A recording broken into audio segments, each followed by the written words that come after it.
In the quiet backstreets of Edo-era Japan, long before the bright lights of Tokyo or the bullet trains of the modern world, a different kind of underworld was taking shape. It wasn't built on drugs or guns or massive money laundering schemes. It was born from gamblers, hustlers, peddlers, and drifters, people who lived on the edge of society and weren't welcome in polite company. These were the seeds of what would eventually become the Yakuza, Japan's most infamous and strangely tolerated criminal network. In those early days, two main groups stood out. First were the takiya, street vendors who sold trinkets and second-rate goods at festivals and market stalls. They weren't outright criminals, but they bent the rules often enough. Many of them operated without proper licenses and paid bribes to secure the best spots. More importantly, they organized. They formed groups with their own codes, hierarchies, and leaders. These takiya often offered protection to other vendors, not so different from what a modern mafia would do. Sometimes that protection was genuine, keeping other gangs or local thugs at bay. Other times, it was just extortion under a nicer name. Then there were the bikuto, the gamblers. They were more underground, more dangerous, and definitely more criminal. Gambling was illegal during much of Japanese history, but that didn't stop people from throwing dice in hidden rooms or back alleys. The bakuto ran these games, took their cut, and enforced debts with brutal efficiency. They also introduced something else the Yakuza would later become known for: the full-body tattoos, intricate designs covering everything from shoulders to thighs, hidden beneath traditional clothing, but always ready to be shown when needed. Losing gamblers were sometimes forced to repay their debt with a part of their finger, a gruesome practice called yubitsume that became a hallmark of gang punishment. Even though these groups operated in the shadows, they were never entirely separate from the rest of society. In fact, local lords and samurai often found them useful. When festivals got rowdy, or when tax collectors needed help rounding up the unwilling, they would sometimes turn to the takiya to keep order, or to the bakuto to intimidate people into paying up. The lines between legal and illegal were blurry, and that was exactly where these groups thrived. By the late 1700s and early 1800s, this criminal underclass had begun to form recognizable structures. Groups started using terms like oyabun and kobun, boss and subordinate, borrowed from the language of family. These gangs weren't just loose bands of thugs anymore. They had rituals, they had codes, and they had loyalties that went deeper than blood. Members pledged their allegiance to their boss in a kind of ceremonial adoption, drinking sake together in a formal exchange that sealed the bond. This wasn't just business, it was a family, one that demanded absolute loyalty. Japan at the time was a rigid place. Your birth determined your fate. Farmers farmed, warriors fought, merchants sold goods. There wasn't much room to climb the social ladder. But within these criminal groups, a poor man could become a leader. He could earn respect, power, and influence, even if it came at the edge of a knife. That made the underworld incredibly appealing for the desperate and the ambitious. When Japan began to open up to the outside world in the mid-19th centuries, things started to change quickly. The old samurai class was fading. The emperor regained power. Western influence poured in, and in the middle of all this chaos, the underworld adapted. The criminal networks of peddlers and gamblers didn't vanish. They evolved. They followed the money and the opportunity. As cities grew, so did crime. More people meant more markets, more gamblers, more victims, and more chances to grow. One of the strange truths about this period is that the Yakuza were never fully underground. In many cases, they operated out in the open. They weren't hiding in basements. They had offices. They paid taxes. They wore business suits.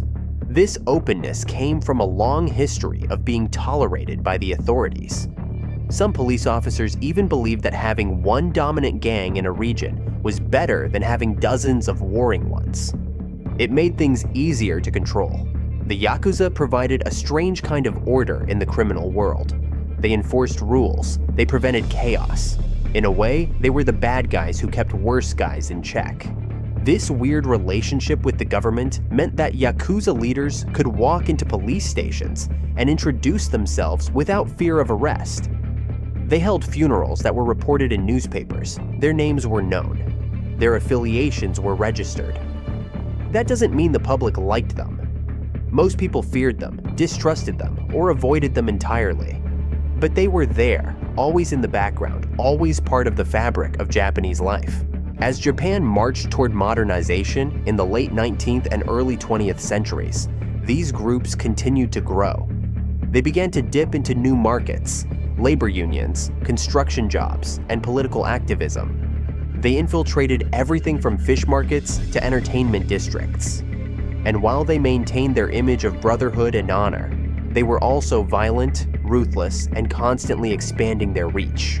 The core values from the early days, the emphasis on loyalty, obedience, and the Oyabun-Kobun relationship, remained strong.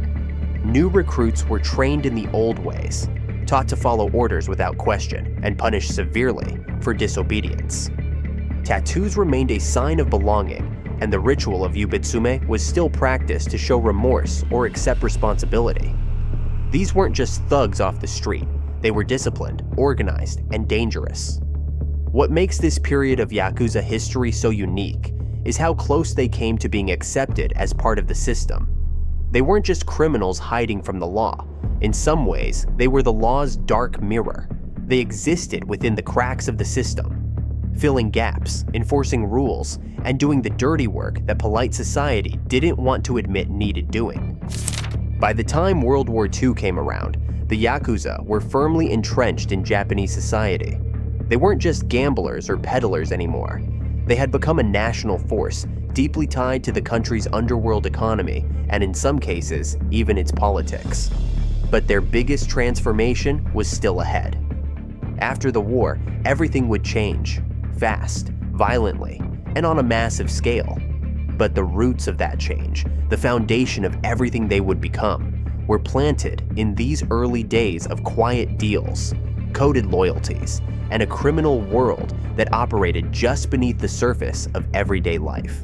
When Japan surrendered in 1945 and the war finally ended, the country was left in ruins. Cities had been firebombed, the economy was shattered, and millions of people were homeless, starving, or lost. Into this chaos stepped not just the American occupation forces, but also the Yakuza. Unlike many of the country's legitimate institutions, the Yakuza had survived the war largely intact. Their structure, discipline, and adaptability made them well-suited to thrive in a society on its knees. And thrive they did. In the black markets that popped up in bombed-out cities, the Yakuza weren't just players, they were the ones running the show. The occupation brought both opportunity and a strange kind of legitimacy. The American forces didn't fully understand how deeply embedded the Yakuza were in Japanese society. In many cases, they mistook Yakuza bosses for local politicians or businessmen. This confusion gave the gangs time to consolidate their power. They supplied the post-war black market with food, clothes, cigarettes, and medicine, items that were in short supply but in high demand. Much of this was stolen or smuggled, but people didn't ask too many questions. When your children are starving, you don't care where the rice comes from. In Tokyo, Osaka, Kobe, and Nagoya, Yakuza groups set up shop openly. They wore suits, handed out business cards, and ran their operations like companies. Some even registered their offices with local government authorities. It sounds unbelievable, but in post-war Japan, being a gangster didn't mean hiding in the shadows. It meant sitting behind a desk in a rented office space with your organization's name on the door. The police knew who they were. Local politicians often knew them by name. There was a strange understanding. As long as the Yakuza kept order in the streets and didn't cause too much trouble, they were tolerated. One of the biggest syndicates to rise during this time was the Yamaguchi-gumi. Originally founded in the early 20th century in Kobe, it exploded in size and power after the war, thanks in part to its charismatic and ruthless leader, Kazuo Taoka. Taoka understood both the street-level operations of a gang and the bigger picture of business and influence. Under his leadership, the Yamaguchi-gumi became the largest Yakuza organization in Japan, with thousands of members and branches in multiple cities. The Yamaguchi-gumi specialized in everything from illegal gambling to loan sharking to controlling labor unions. In construction projects, they provided workers, many of them illegal immigrants or down-and-out Japanese men, and demanded kickbacks in return. They also controlled bars, nightclubs, and prostitution rings in entertainment districts across the country. If you wanted to open a bar in Tokyo's Kabukicho or Osaka's Dotonbori, chances are you had to pay a fee to the local Yakuza office. Refuse, and you'd be lucky if all they did was smash your windows. But even with all this criminal activity, the Yakuza still played up their image as protectors of the people. In natural disasters, they were often the first to hand out supplies or offer shelter. When riots broke out, they stepped in to restore order. They saw themselves as the moral outlaws of Japan, men who lived outside the system but still had a code. This wasn't just a public relations stunt. Many Yakuza believed in their own myth. They donated to local schools, helped rebuild temples, and kept drugs out of their neighborhoods. Of course, they had no problem selling heroin in someone else's city, but that was business. By the 1960s and 1970s, Japan was experiencing an economic miracle. Skyscrapers went up, factories buzzed day and night, and the country's GDP soared. The Yakuza adapted fast. They started investing in real estate, construction companies, and finance. Their money came from shady sources, but they laundered it through legitimate businesses. It became harder to tell where the criminal world ended and the legal world began. A company might appear completely normal on the surface, but be owned and controlled by a Yakuza group behind the scenes. Loan sharking became a major business. Yakuza-backed lenders offered quick cash to desperate small business owners, gamblers, and addicts. With interest rates so high, they guaranteed default. When the borrower couldn't pay, the gang would take their property, business, or whatever else they could squeeze. Violence was always an option, but it wasn't always necessary. The threat was enough. Everyone knew what happened to people who crossed the Yakuza. One of the more disturbing sides of their business was their involvement in human trafficking and prostitution. Women, including runaways and foreign immigrants, were lured or forced into sex work in hostess clubs, massage parlors, and brothels disguised as legal businesses. The gangs took most of the money, and the women lived under constant surveillance and intimidation. This darker side of the Yakuza was often hidden behind their more honorable image, but it was always there, fueling their profits and power. Meanwhile, Yakuza influence started creeping into politics. In local elections, they provided muscle for candidates, helped suppress protests, and delivered votes, often through threats or intimidation. In return, they expected favors, overlooked arrests, government contracts, or just the freedom to operate without interference. Some politicians tried to push back, but many looked the other way or even cooperated. The Yakuza weren't just criminals anymore, they were power brokers. Even as their crimes escalated, the Yakuza still operated with a level of transparency that's hard to believe today. They held press conferences, they had business cards, they published internal magazines for their members. It wasn't rare for a reporter to walk into a Yakuza office and get an interview with the boss. This openness was part arrogance, part tradition. They didn't see themselves as hiding from the law. They saw themselves as operating within a system that had always made room for them. Of course, there were still turf wars, murders, and betrayal.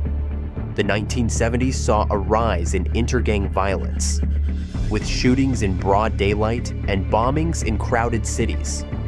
These weren't back alley brawls.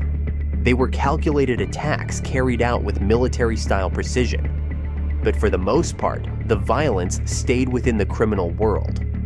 Innocent people got hurt, but rarely by accident. The Yakuza had rules about that, at least back then. By the end of the 1970s, the Yakuza had become more than just an underworld force. They were a shadow society, complete with their own traditions, their own codes, and their own version of honor. They were criminals, yes, but in their own eyes, they were necessary criminals. They maintained order, punished worse offenders, and served as a brutal alternative to the chaos that might arise without them. It's this strange balance that defined the Yakuza during this era. They were both outlaws and insiders, respected and feared, hated, and sometimes admired. As Japan soared into its bubble economy of the 1980s, the Yakuza would climb with it, reaching levels of wealth and influence that no one could have imagined during those early days of post-war black markets. But that rise would also plant the seeds of their eventual decline as greed, globalization, and government pressure began to push the Yakuza into darker and more desperate corners. By the time Japan entered the roaring 80s, the Yakuza weren't just a force in the underworld. They were a part of the country's economic engine. The bubble economy was inflating fast, driven by skyrocketing land prices, a booming stock market, and wild speculation. Money was flowing everywhere, and the Yakuza made sure they were standing right where it rained the hardest. Their tactics evolved, their operations expanded, and their greed grew louder. If the post-war years were about survival and building power, this era was about empire and excess. The Yamaguchi-gumi, already the largest syndicate in Japan, swelled to over 20,000 members. They operated like a multi-branch corporation, with regional offices, specialized crews, and managers overseeing everything from real estate deals to nightclub extortion. Other groups like the Sumiyoshi Kai and Inagawa Kai also grew, carving out their own territories and building ties to both local businesses and foreign partners. These weren't just street thugs anymore. They were brokers in Armani suits, walking into bank offices and striking deals with CEOs. Real estate became their golden ticket. As land prices surged, gangs invested heavily in urban properties, sometimes by buying them outright, other times by strong-arming the owners into selling. Construction projects couldn't move forward without their blessing. If a developer refused to pay up, Yakuza-linked protesters would show up with banners and megaphones, accusing the company of corruption, racism, or any number of made-up sins. It was a classic shakedown technique dressed up as public outrage. Once the payoff came, the protesters vanished and construction resumed. Loan sharking also went into overdrive. The Yakuza had the capital, and they weren't shy about lending it to desperate businessmen and investors trying to ride the economic wave. The interest rates were insane, the contracts full of traps, and the enforcement swift and merciless. When people defaulted, and many did, the gang seized their assets or forced them into deeper debt. A man might borrow 1,000,000 yen, lose his business, and end up working for the gang that ruined him, all in the span of a few months. What made the Yakuza even more dangerous in this period was how deeply they infiltrated the legitimate economy. They weren't just skimming profits from illegal ventures. They were sitting on company boards, acting as silent partners in construction firms, trading stocks through proxies, and laundering cash through shell corporations. They sent emissaries abroad, especially to Southeast Asia and the United States, to establish links with Chinese triads, Korean syndicates, and American mob families. Heroin flowed from the Golden Triangle, methamphetamines were produced in Japan, and cash was laundered through casinos, banks, and real estate. The Yakuza's reach into politics became more sophisticated as well. Rather than rely on brute force, they began cultivating long-term relationships with politicians and bureaucrats. Campaign donations, favors, and vote engineering became standard tools in their arsenal. In return, they received insider tips on public contracts, early access to land deals, and, most importantly, protection. Police raids were often called off before they began. Investigations stalled. Prosecutors looked the other way. Despite their growing wealth and power, the Yakuza still clung to their old codes. Rituals were still performed. New members still underwent initiation ceremonies that involved drinking sake with their boss in a symbolic father-son bond. Tattoos were still common, though many younger members chose to keep them hidden in favor of business suits and designer watches. The practice of yubitsume, cutting off a portion of one's finger to atone for failure, continued but was becoming less frequent. The new generation preferred fines or demotions to physical punishment. Still, the structure remained rigid, and loyalty was expected above all. This period also gave rise to a new kind of gangster, one who blended in perfectly with the business elite. These men had college degrees, spoke foreign languages, and knew how to navigate stock exchanges and international finance. They didn't carry knives, they carried briefcases. But they were just as ruthless as the old-school enforcers who broke bones in alleyways. This shift in image was deliberate. The Yakuza wanted to be seen not just as criminals, but as power players. They wanted legitimacy without losing control. At the same time, the public's perception of the Yakuza became more complex. On one hand, people feared them and resented their influence. On the other, they still held on to the idea of the noble outlaw.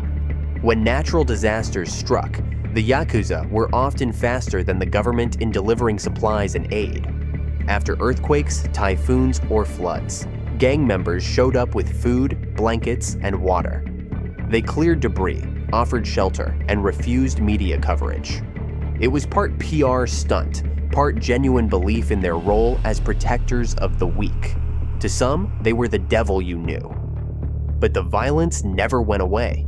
Turf wars erupted between rival factions, especially as younger leaders grew restless and older bosses lost their grip. Shootouts in broad daylight, bombings, and high-profile assassinations rocked cities. Civilians were caught in the crossfire. The media could no longer look away. Neither could the government. By the early 1990s, the economic bubble had burst.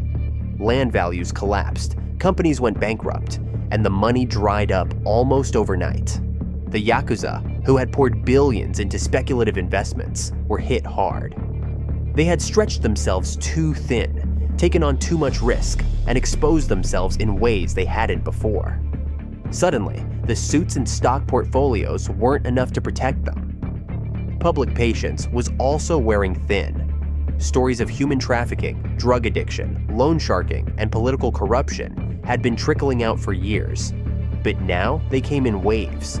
Investigative journalists began exposing ties between gangsters and government officials. Whistleblowers came forward. The romantic image of the honorable outlaw began to crack, revealing something far uglier beneath. At the same time, international pressure was building. The United States, alarmed by the Yakuza's presence in Hawaii, Los Angeles, and Las Vegas, began pressuring Japan to take action. Reports showed that Japanese crime groups were laundering money through American banks, smuggling weapons, and even trafficking women across borders. Japanese authorities could no longer pretend the problem was local. In response, the Japanese government passed the Anti-Boryokudan Law in 1991. It was the first major legal blow to the Yakuza in modern history. The law didn't ban the gangs outright. It couldn't, since they were technically legal organizations. But it allowed local governments and businesses to refuse service to known members. It also gave police new tools to crack down on gang activity without having to prove a specific crime. It was a quiet war, fought not with bullets, but with paperwork. The Yakuza tried to adapt. They changed names, restructured operations, and used more front companies. Some groups split off into looser networks, abandoning the old family structure in favor of something more flexible. Others doubled down, refusing to modernize and clinging to their traditions. But no matter how they responded, the golden age was over.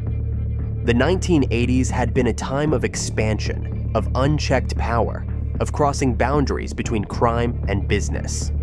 The Yakuza had gone from being street-level hustlers to international players, from local enforcers to political influencers. But in reaching so high, they exposed themselves. They became too visible, too powerful, too arrogant, and in the years that followed, everything they had built would be tested by a society that no longer needed or wanted them around. The fall was not immediate, but it was steady. After decades of acting like a shadow government with offices, business cards, and stock portfolios, the Yakuza began to feel the weight of a society that had finally decided enough was enough. The 1990s brought more than just a collapsed economy. It brought a new kind of scrutiny, one that aimed to erase the Yakuza's influence, not with guns or brute force, but with quiet, persistent isolation. The anti-Boryokuden law marked the beginning. Overnight, landlords were given the right to deny rental agreements to gang members. Banks closed their accounts. Legitimate companies that once partnered with Yakuza-backed firms began to cut ties, fearing public backlash or worse, government penalties. Insurance companies, phone carriers, even gyms and convenience stores were pressured to stop doing business with anyone affiliated with the gangs. Slowly but surely, the Yakuza were being pushed out of everyday life. This legal pressure led to dramatic changes inside the organizations. Membership dropped as new recruits saw fewer benefits and more risk. Older members retired or went underground. The public tolerance that had once protected them vanished. Now, even small-town citizens who once looked the other way began reporting suspicious activity. The image of the noble outlaw, already tarnished, collapsed under the weight of reality. People had seen too much violence, too much exploitation, too much destruction. In response, many groups adapted by becoming less visible. They moved deeper behind front companies, registering businesses under fake names or through relatives. They shifted from flashy suits and luxury cars to more subtle operations. The old school bosses, the ones who had once held press conferences and appeared on magazine covers, were replaced by quiet figures who rarely showed their faces in public. The Yakuza were still there, but they had become ghosts. Some groups fractured under the pressure. The Yamaguchi-gumi, still the largest syndicate in Japan, experienced a major internal split in 2015, when a significant number of members broke off to form the Kobe Yamaguchi-gumi. This caused a chain reaction of tension, turf battles, and street violence in cities that had once been stable. Shootings, stabbings, and firebombings returned to the headlines. The government responded by tightening laws even further, labeling both organizations as rival criminal groups and banning them from public events, political donations, and community gatherings. As the traditional methods crumbled, the Yakuza turned to new avenues for profit. Cybercrime became a growing part of their business model. Credit card fraud, phishing schemes, online gambling, and cryptocurrency scams offered low risk and high reward. With the rise of global digital networks, they no longer had to rely on the physical territories they once fought over. They could reach across borders without ever leaving a room. Human trafficking also remained a core part of the business, especially involving foreign women lured to Japan with promises of legal work. Many were forced into prostitution or unpaid labor. Others were held in near slavery, their passports taken, and their families threatened. The Yakuza no longer cared much about keeping a clean image. Their desperation showed in their brutality. Even so, the organization still clung to certain traditions. Yubitsume was rare, but not extinct. Tattoos still mattered, though many were hidden behind long sleeves and careful appearances. The hierarchy remained intact, with bosses demanding obedience and punishing betrayal. But these symbols of honor meant little in the face of shrinking influence and constant surveillance. By the 2000s, membership numbers had plummeted. From a peak of over 90,000, the ranks had dropped to below 25,000 nationwide. New generations in Japan were uninterested in joining. There was no prestige in it anymore, no protection, no promise of power, just risk, rejection, and a lifetime of being watched. Society had moved on, but the Yakuza were trapped in a system they could no longer control. Today, the Yakuza still exist. They haven't disappeared entirely. Some still run quiet rackets in nightlife districts. Others operate through construction firms, shell companies, or foreign connections. But their golden age is gone. What was once an empire built on black market deals and street-level muscle has become a shrinking network of aging men clinging to a past that Japan no longer romanticizes. The name still carries weight. The tattoos still tell a story. But the Yakuza of today are ghosts of their former selves, shadows of an era when crime dressed itself in tradition, claimed to be righteous, and walked proudly in the open daylight. That era is over. From black market rice dealers to international arms smugglers, the Yakuza's journey is one of power, survival, and slow collapse. They thrived in the shadows of post-war chaos, reigned during Japan's economic boom, and crumbled under the weight of modern laws and changing values. What was once a system of honor and control is now a fractured underworld fading into history. But their influence still lingers, and their legacy continues to shape Japan in subtle ways. For more gritty stories like this one, hit subscribe and follow us into the dark corners where power still hides in plain sight.